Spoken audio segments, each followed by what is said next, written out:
Hello, beautiful creatures of my world, and welcome back to Coffee with Kerri-Lynn. It is a beautiful, sunny, humid, hot day in the far north of Maine, up along the Canadian border, in the crown of Maine. The rain is gone. We are very happy. We are once again waterlogged. How are your gardens doing, Aroostook County? Ours is drowning. It's absolutely crazy. It's going to be one of those years, ladies and gentlemen of Aroostook County. I hope you're all having a beautiful day wherever you might be. I hope you're having a day filled with fabulosity and dang good coffee. You need dang good, strong coffee to get through today's episode. Last week we talked about the potential, the possibility that there may be a homicidal maniac running around New England, a serial murderer. We are on YouTube, so we have to talk kind of with idiocracy, or this video is not going to make it very far. I would like to thank, we got to run out some time, so I would like to thank each and every person, all 49 of you, who subscribed to my channel over the weekend. Oh my gosh, I am so excited. In case you don't know, in case you haven't gone back in my catalog and seen other videos I do, I'm a variety show. I talk about a little bit of everything. If it pops into my head, generally it flies out my mouth and we're all surprised by what I have to say. I don't just do the true crime genre. I do everything. We talk about homesteading, we talk about gardening, we talk about preparedness and survival and kids, big kids, little kids, grown kids, grandbabies. Talk about it all here on Coffee with Kerri-Lynn. We talk about what I want to talk about. We talk about what you guys want to talk about, and that's how we do it around here. I have gotten my sources for this particular story all over the internet, just so that you know. This is more of a very fact-finding discussion than it is what goes on those Facebook groups. I'm in those Facebook groups, those serial murderer Facebook groups, and there's a lot of idle speculation, and we don't do that here. We kind of stick to the facts, and I will tell you what I think as far as what may or may not be a potential issue in New England, how I feel about that, and I will also tell you when I don't think that we should be putting that particular victim into the pool of a homicidal maniac running around New England. I'm on the fence. I'm absolutely on the fence. When you go into the Facebook serial murderer groups, you have people, I mean, they're up to like a 36 to 40 person body count. And it's just, when you look into this stuff, absolutely no possible plausible way. There are people have traumas and tragedies in their lives, and sometimes they have a tragic outcome to their lives. So all my information has been gotten off of Google. It has been gotten out of the Providence Journal, projo.com, the Hartford Courant.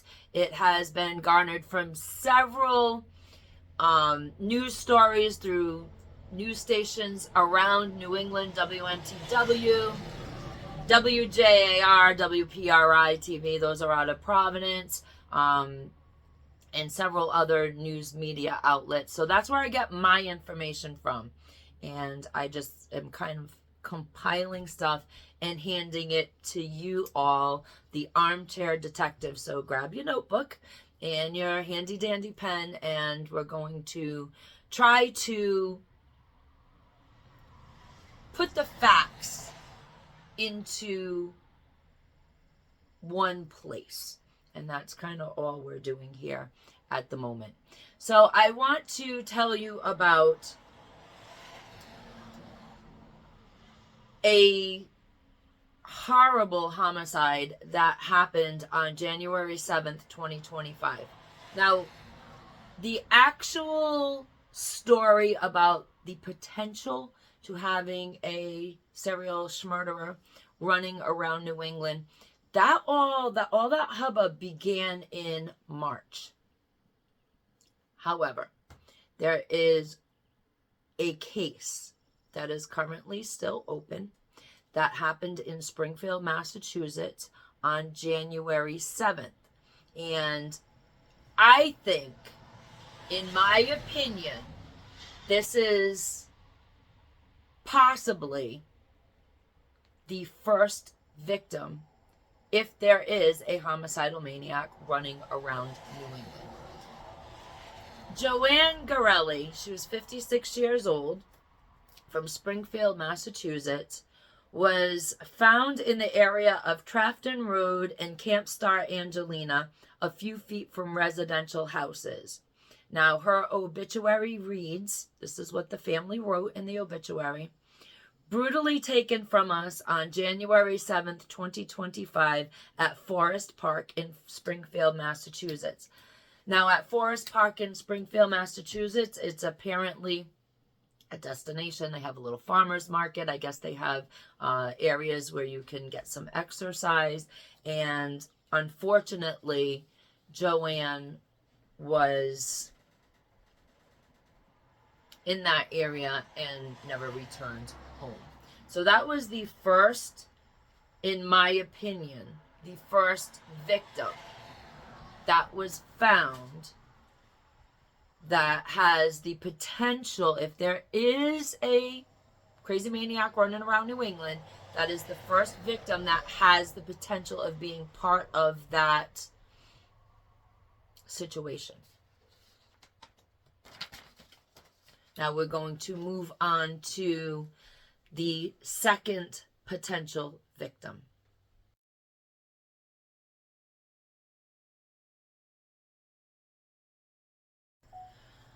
So now we move into March, and March is when things start heating up as far as an underlying whisper of the possibility of a serial murderer in the Connecticut, Massachusetts area. And we begin with the discovery of Paige Fannin. She was 35 years old, from West Islip, New York. Now, her clothes and personal items were found near the bank of the Norwalk River, found in the area of Main Avenue and Gristmill Road. We don't know why or how Paige Fannin got from West Islip, New York, to the Wilton, Norwalk, Connecticut area. There's varying accounts, speculation, supposition, gossip. From everything that I could gather, it feels like she able-bodily got herself from her home in West Islip, New York, to Connecticut, all on her own volition. So the family has not come out and made a statement as to why she was up there. They haven't, as far as I could find. There was no statement forthcoming from the family as to why Paige was in the area. There has, like I said, speculation, supposition. She was with friends, whatever, in that regard. I don't know really why she was there. It just seems like she got herself from point A to point B. Now, her clothes and personal items were found near the bank of the Norwalk River, and Wilton police had discovered the belongings, and they called Norwalk because Norwalk has the scuba team. And unfortunately, the Norwalk Police Department scuba team and fire personnel did recover Paige Fannin's body that day.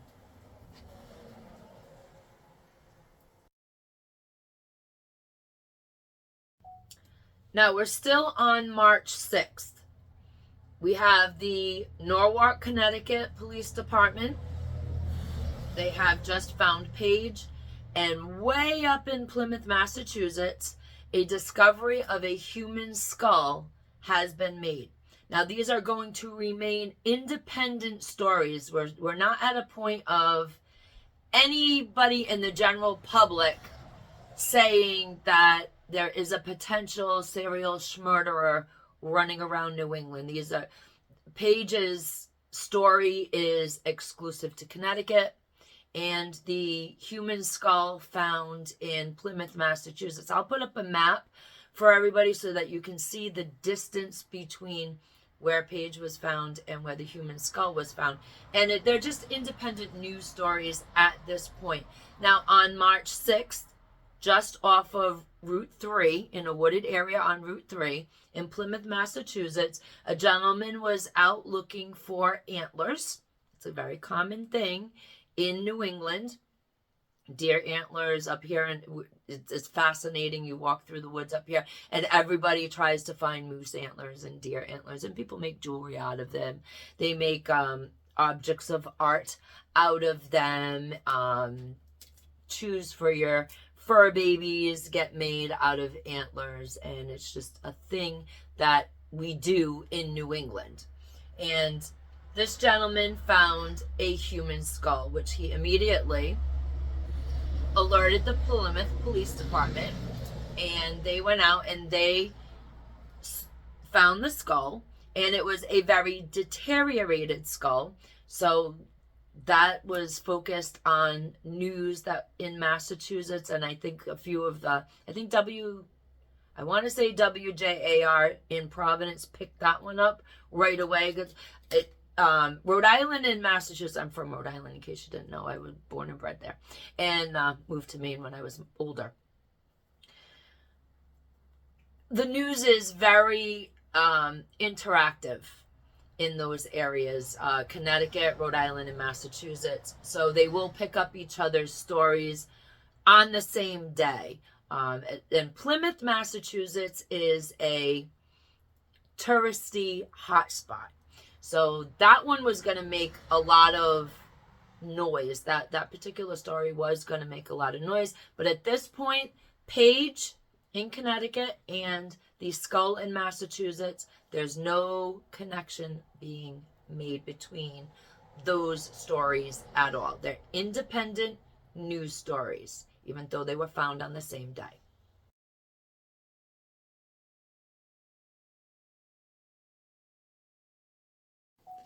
So now we're moving into March 19th, and we're in Groton, Connecticut. And 2 bodies are being reported. 2 schmurders are being reported at the same time. One happening in Groton City. Groton is divided. It's Groton City and Groton Town. And they have their own independent police departments. And like many police departments around the country, they do not converse with each other. They do not share information unless they're finding a similarity to cases. So Groton City does their own policing, and Groton Town does their own policing. And they are not connected. It's like two independent states, actually, but they're one community. It's just the way it is down there. It's a huge area. Groton is absolutely huge. It encompasses Groton Town, Groton City, Mystic, Connecticut. The Groton Police Department take care of Mystic, Connecticut as well, the big tourist hotspot. You might know it with Mystic Pizza Movie, where it was filmed. That area. Groton Town Police Departments, they are in charge of the Mystic tourist area as well. So, in Groton, being reported on the news, we have 2 potential bodies to be found. And this is where it's going to start creeping into the public mind that we may have a problem in Connecticut. Because we have Paige, that was just a few days earlier, Paige Fannin was found in the Norwalk River. And now we got 2 news teams at active scenes making their report on March 19th. It turns out that the potential body that was in an apartment in Groton, no body ever came out of there. There was a body found outside Colonel Ledyard's cemetery in a suitcase. Now, we're in July right now, so we have hindsight 2020 vision. Now we know what actually happened, but we're going to put ourselves in March of 2025 and how people in the area are starting to get really, really nervous because of Paige, the body from Groton City that turned out not to be a body, but they didn't know it at the time. And now we're at Colonel Ledyard Cemetery, and a body is found in the suitcase, and that is the body of Suzanne Wormser. For many days, almost a month, for many days, nobody knew the story of Suzanne Wormser. Now, we do know the story of Suzanne, and she cannot be put in the serial murder pool at this point. So we have to completely rule Suzanne's death out because it appears there is a man that was arrested and charged with murder, and that was her housemate, her roommate, 60-something-year-old guy that she lived with. Suzanne was in her 50s, and it seems that there was an altercation. He believed, according to his police statements, that Suzanne may have stolen DRUGS from him or DRUGS money from him, and they got into an argument, and how he decided to handle the situation was to murder Suzanne because he felt she was lying to him and stole from him, and then fit her into a suitcase and put her outside of the Colonel Ledyard Cemetery. And that's where we end today with that story. So the two Groton cases are ruled out of the potential serial murderer situation in New England.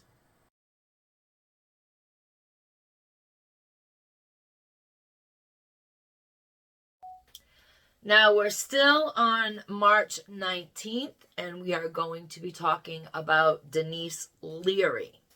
Denise Leary was 59 years old, and she was last seen on September 29th, 2024. Unfortunately, on March 19th in New Haven, Connecticut, she was found in the 100 block of Rock Creek Road, found in a wooded area by the property owner who was clearing brush from the property near a home. And Denise's COD, cause of death, is actually at this point pending.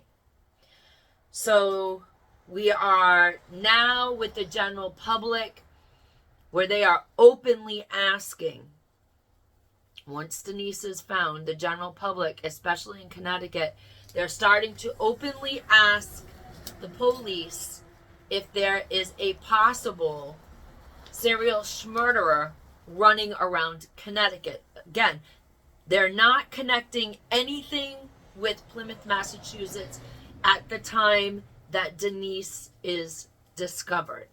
So we're just talking about the Connecticut area, and there is there. Now, remember, your mind has to be back in March.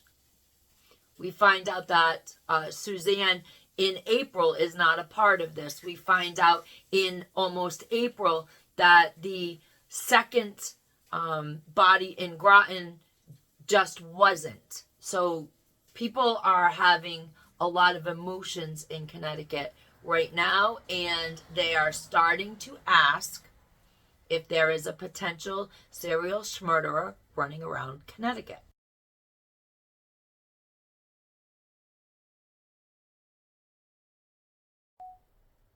Now we move into March 26th. And this is when people are really starting to get highly emotional because another body is discovered. And this time, the body will be discovered in Foster, Rhode Island. On March 26th, Michelle Romano, a 56-year-old woman from Warwick, Rhode Island, was found in a wooded area near 88 Plainfield Pike in Foster, Rhode Island.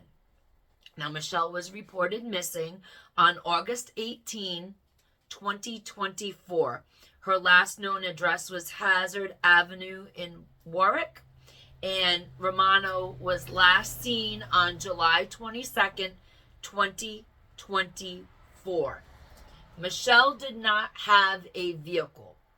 So Michelle did not ably get herself from Warwick, the Oakland Beach area, to the woods in Foster, Rhode Island. Now the buzz is really starting. Another body is discovered. Michelle's family, for a long time, said that she was not part of this serial murderer potential situation that people were buzzing about. Her family was extremely adamant about that.